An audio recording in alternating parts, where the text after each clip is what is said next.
पूर्वावतं सरितं वदामि आत्मा श्रियै भवतां देव्यं व्रतां जगदतां सरितं सहेद्रम् ज्ञानैव तुल्य भवतां भवपूर्वरूपम्। ब्रह्मांडोपनिषद अपने आप में एक महत्वपूर्ण उपनिषद है। महत्वपूर्ण इसलिए कि इस उपनिषद में जीवन के सारे सूत्रों को स्पष्टता के साथ खोलकर रख दिए हैं। पहली बार उपनिषदकार ने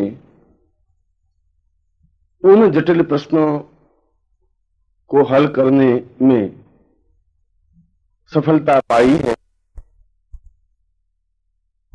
जो हमारे जीवन से जुड़ी हुई है। इस उपनिषद में स्पष्ट रूप से यह बताया गया है कि जीवन केवल वही जीवन नहीं होता जिसका एक छोर जन्म होता है और दूसरा छोर मृत्यु। हमने अज्ञानतावश जीवन की परिभाषा संकुचित और छोटी सी कर दी है। हम यह समझ बैठे हैं कि जिस क्षण हमारा जन्म हुआ उसी क्षण से हमारा जीवन प्रारंभ हुआ और जिस क्षण हमारी मृत्यु हुई उसी क्षण हमारे जीवन का अस्तित्व समाप्त हुआ। पर यह परिभाषा तो संकीर्ण है, अधूरी है, बेमानी है। यह परिभाषा सत्य की कसौटी पर खरी नहीं उतरती, क्योंकि जीवन केवल उतना ही जीवन नहीं है जो हम समझ बैठे हैं। यह तो संपूर्ण जीवन का एक हिस्सा है। इससे पहले भी हमारा अस्तित्व जरूर रहा होगा। हो सकता है हम पृथ्वीलोक में रहे हों, पितर लोक में रहे हों, गंधर्व या किन्नर लोक में रहे हों या किसी योनि या आत्मा में रहे हों, क्योंकि शरीर भले ही एक समय विशेष को साथ लेकर चलता है, मगर जीवन का अस्तित्व तो शरीर से भी परे है। इस जन्म से पहले भी हमारा जीवन था और मृत्यु के बाद भी हमारा जीवन बना रहेगा। यह हमारा दुर्भाग्य है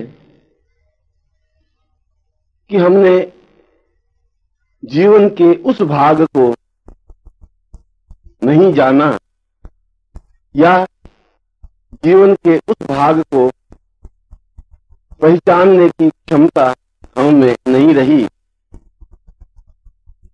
जो वर्तमान जीवन से पहले का जीवन था। या हम में ऐसी कोई शक्ति या सामर्थ्य नहीं है कि हम देख सकें कि इस जीवन के बाद हमारे जीवन का अस्तित्व कहां और किस प्रकार से होगा। जिस प्रकार बहुत दूर से आती हुई रस्सी को यदि हम अपने कमरे से गुजरने दें और हम 10 फीट लंबे चौड़े कमरे में बैठे हों तो हमें उस रस्सी का 10 फीट भाग ही दिखाई देगा। दुर्भाग्य यह है कि हमने रस्सी के उस 10 फीट को ही पूरी रस्सी समझ लिया, जबकि रस्सी का प्रारंभ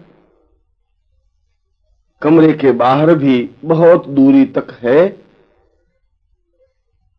और रस्सी का अंतिम छोर भी कमरे के बाहर काफी लंबी समय तक और काफी लंबी दूरी तक है। जीवन भी इसी प्रकार से हमने समझ लिया। जो कुछ इस शरीर के माध्यम से देखा उसी को जीवन समझ लिया, जबकि इससे पहले भी हमारा जीवन रहा है और इसके बाद भी हमारा जीवन रहेगा। शास्त्रों ने कहा है कि शरीर नश्वर है। शरीर ठीक उसी प्रकार से है जिस प्रकार से एक वस्त्र पुराना और मैला, जर्जर और फटा हुआ हो जाने पर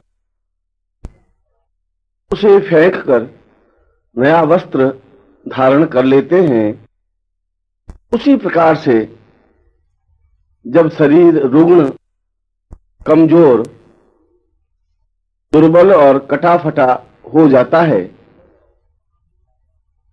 तो प्राण या जीवन उस शरीर को छोड़कर एक नया शरीर धारण कर लेते हैं। पर जीवन का अस्तित्व तो उस पहले शरीर में भी था और वही जीवन वर्तमान शरीर में विद्यमान है। उस जीवन के घात प्रतिघात, स्वभाव, चिंतन, विचार ज्यों के त्यों इस जीवन में भी जन्म लेते समय आते हैं और उस जीवन का चिंतन, उस जीवन की स्मृतियां, उस जीवन के विचार विनिमय भी इस जीवन के साथ जुड़े होते हैं। पर हमारा यह दुर्भाग्य है कि उस जीवन से संबंधित हमें किसी भी प्रकार की कोई स्मृति या ज्ञान नहीं होता, और इसी वजह से हमने पिछले जीवन को एक अलग जीवन मान लिया और वर्तमान जीवन को ही पूर्ण जीवन चिंतन कर लिया।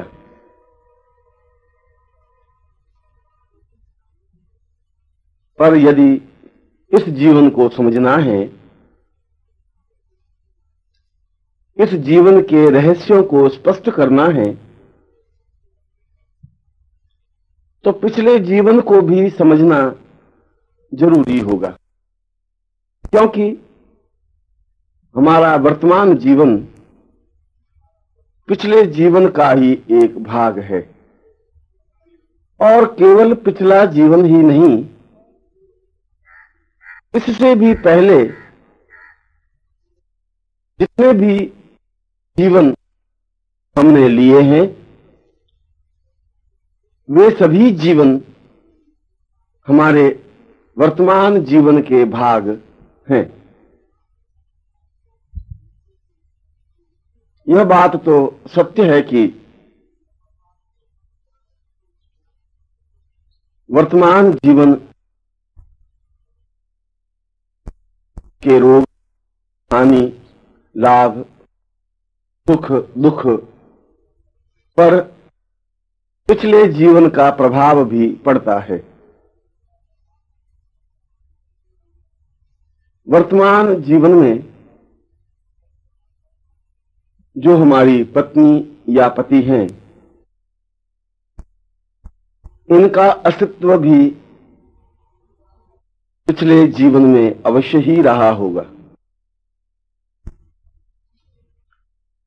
जो हमारी पुत्री या पुत्र है,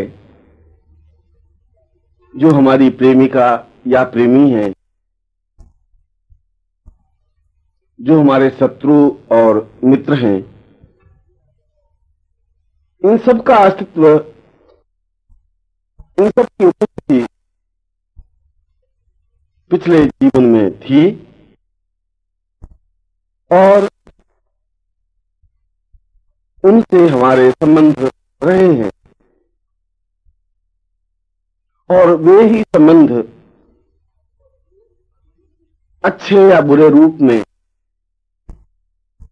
इस जीवन में भी भुगतने पड़ते हैं या सहन करने पड़ते हैं।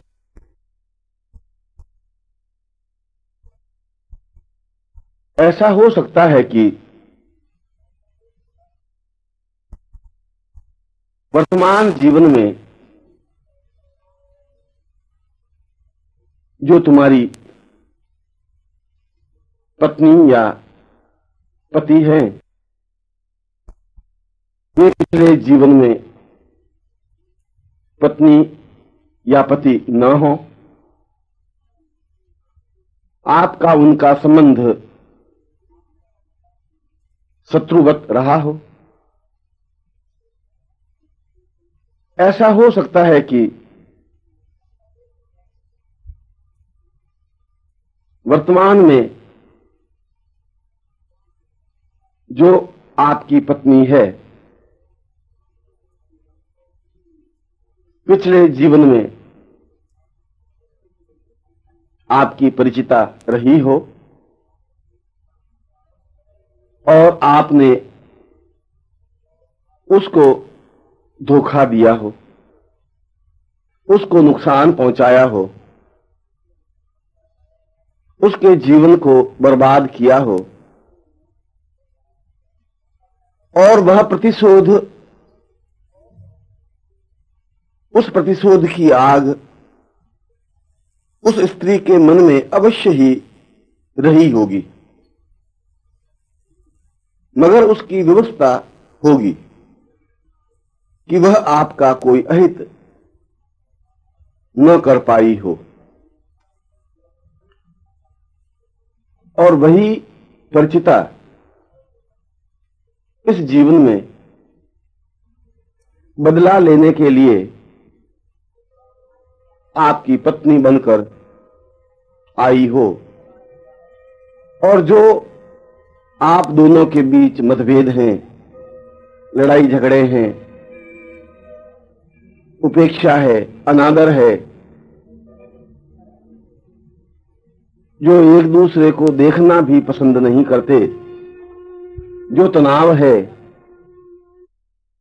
उसका कारण यह हो कि वह पिछले जीवन का बदला ले रही हो। ठीक इसी प्रकार वर्तमान में जो आपके पति हैं, वह पिछले जीवन में पति न हो और वह कोई परिचित रहा हो, किसी वजह से आप दोनों के बीच मतभेद हो, इस व्यक्ति ने धोखा दिया हो और बदला लेने के लिए ही पति रूप में इस जीवन में आकर जीवन को दुखमय बना रहा हो।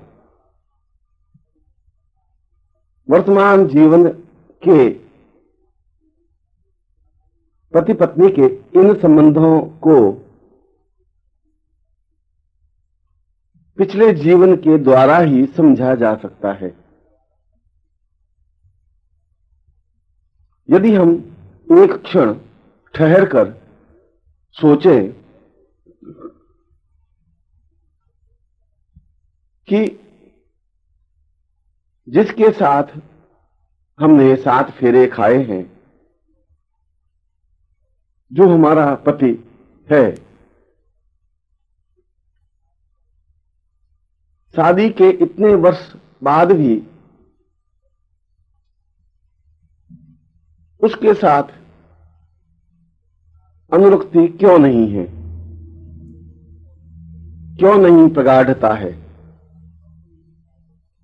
क्यों आपसी मतभेद, तनाव और परेशानियां हैं,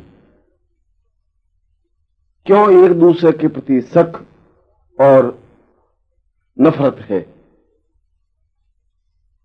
इसकी बजाय एक दूर रहने वाले व्यक्ति से, जो हमारा पति नहीं है, सामाजिक दृष्टि से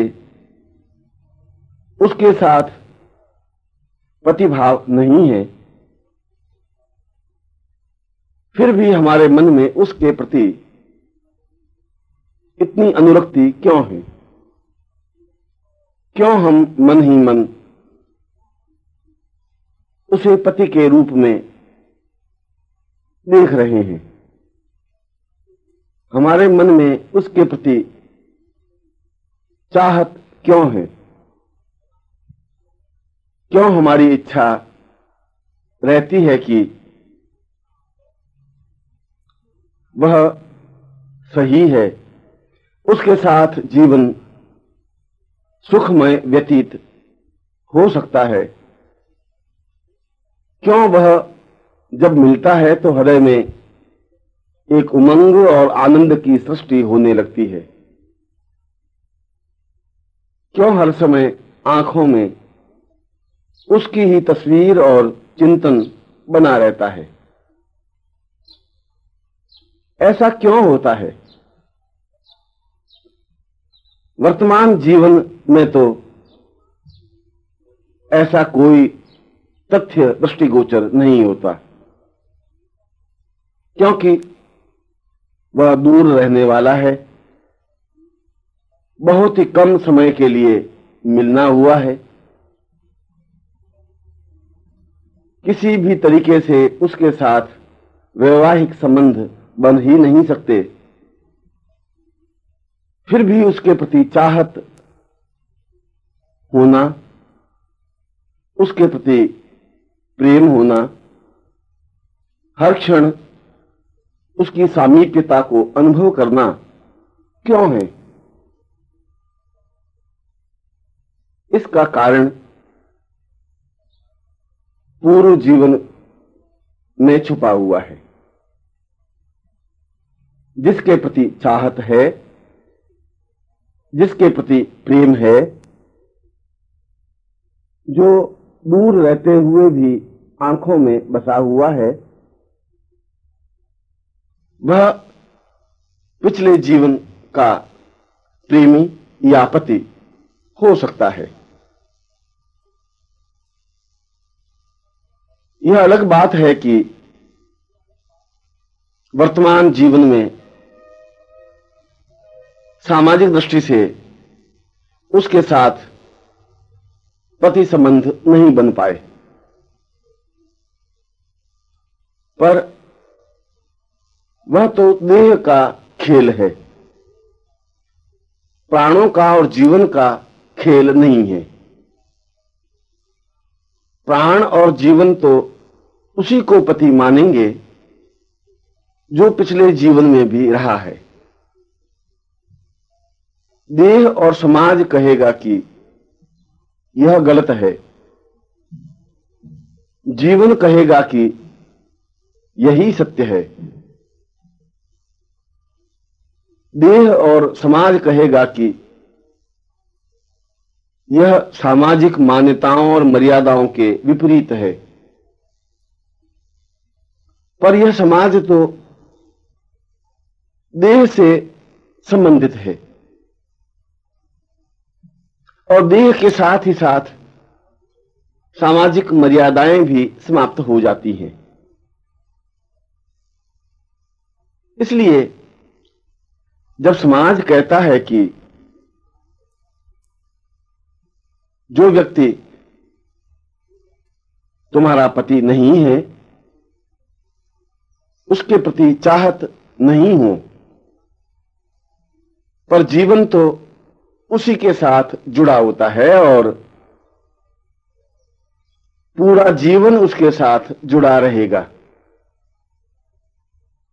हम चाहते हुए भी उस व्यक्ति के चिंतन और उस व्यक्ति की तस्वीर को आंखों के सामने से धुंधला नहीं कर सकते। मन में मिलने की कसक और हृदय में प्रेम की अनुभूति बनी रहेगी। मन बराबर उसको ही पति मानेगा। लज्जा और सामाजिक मर्यादा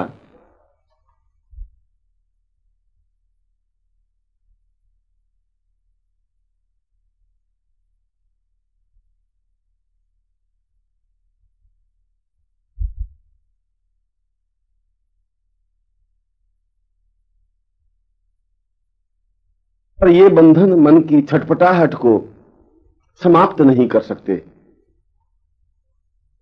इसीलिए मन में छटपटाहट है, इसीलिए मन में वेदना है, इसीलिए पति या पत्नी के बीच मधुरता या आत्मीयता नहीं है, इसीलिए किसी अन्य पुरुष या स्त्री के प्रति अपनत्व और आत्मीयता है। इसीलिए जो वर्तमान जीवन में सामाजिक संबंधों से पति पत्नी मित्र पुत्र पुत्री या अन्य संबंध हैं, उनमें प्रगाढ़ता नहीं है। इसीलिए कोई व्यक्ति जिस पर हम विश्वास करते हैं वह धोखा दे देता है। हो सकता है कि पूर्व जीवन में आपने उस व्यक्ति को धोखा दिया हो और इस जीवन में उसने वापस बदला लिया हो। इसीलिए पुत्र सामने तन कर खड़े हो जाते हैं। इसीलिए घर का वातावरण अच्छा और धर्ममय होने के बावजूद भी पुत्री कुमार्ग पर चलने वाली हो जाती है। ये सारे ताने बाने कुछ इस प्रकार के हैं कि वर्तमान जीवन के माध्यम से नहीं सुलझाए जा सकते। हम नहीं समझ सकते कि क्यों हमारे पति पत्नी के बीच तनाव है, क्यों एक दूसरे के प्रति विश्वास नहीं है। इतना परिश्रम करने के बावजूद भी हम क्यों निर्धन हैं, क्यों हम इतने बीमार बने रहते हैं, साधनाओं में सिद्धि क्यों नहीं मिलती और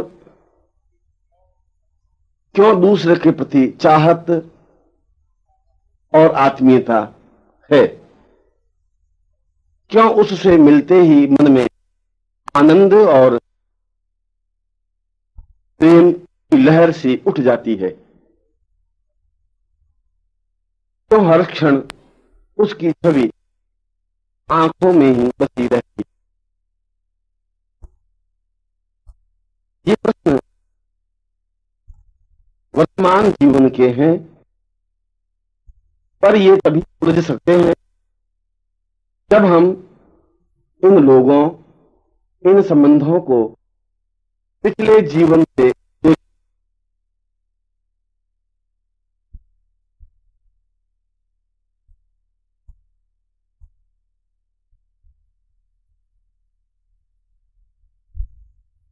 यह पति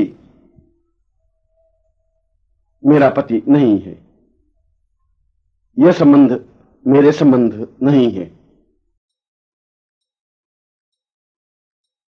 ओम परम तत्वाय नारायणाय गुरुभ्यो नमः।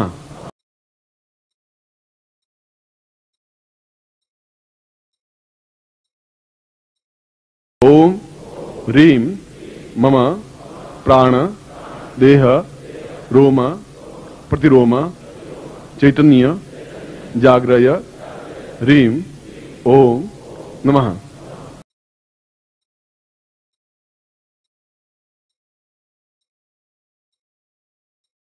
ओम भूर्भुवः स्वः तत्सवितुर्वरेण्यं भर्गो देवस्य धीमहि धियो यो नः प्रचोदयात्।